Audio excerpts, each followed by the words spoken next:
Ha ha ha ha ha ha ha. More silence, and then family, spluttered the Chief Berserk. Family, ha ha ha ha ha, roared the Berserks, merrily shaking their chains in their amusement. The Chief Berserk wiped the tears from his eyes with one tattooed hand.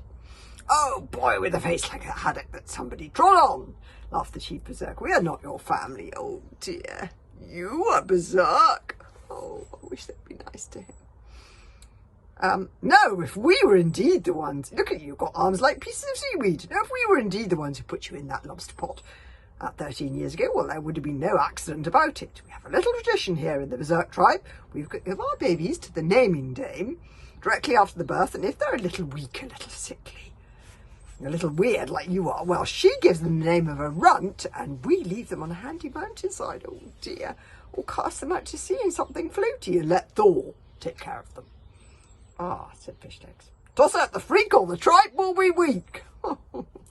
Yeah, grinned the Chief Berserk. That's an old saying of us Berserks, but it needn't mean us, you know. Could have been any one of the archipelago tribe. We all have the same tradition, hooligans included. I'm surprised you haven't heard of it. No, said Fishlegs gloomily, but now you come to mention it, the hooligans do have a similar saying. Only the strong can belong. Tell you what though, said the Chief Berserk, still chuckling and holding his sides, you've given me such a laugh, I'll let you be a fiancé anyway, despite being such a runt. Fishlegs stood looking at his lobster pot for a moment. He pushed his glasses up his nose, then he put the lobster pot back on his shoulders again.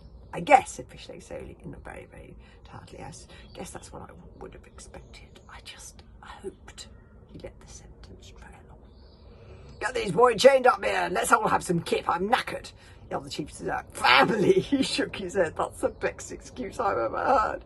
Oh, these fiancés, they'll be the death of me, they really will. Oh, well, I must say that makes an excellent bag of fiancés for the ceremony tonight. I make that 13 fiancés in all. Lucky I'm not superstitious. Just one more thing, your Lupinus, said Hiccup. You haven't got my friend Kamikaze, the bog burglar, captured anywhere around here, have you? The Chief Berserk looked at Hiccup thoughtfully. By Kamikaze, do you mean a little girl with blonde hair who bites?